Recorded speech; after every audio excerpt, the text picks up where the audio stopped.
dyan, sinabi ko kaya sa kamo, matigas talaga ang ulo mo, ha? Tignan mo pag... Ito naman si nanay, ang reklamo naman, lilinisin ko naman to. Hindi ka maghintay.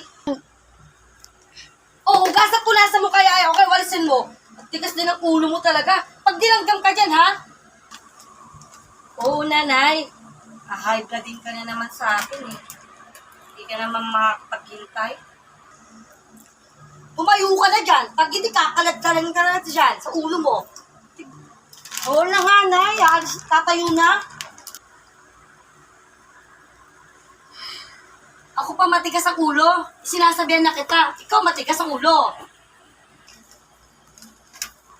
Tatayo na. Lalakad ka. Hindi nakakapagintay kung namin ako. Teka! Ang tagal mo talaga! Ito na, nay. Ito na po.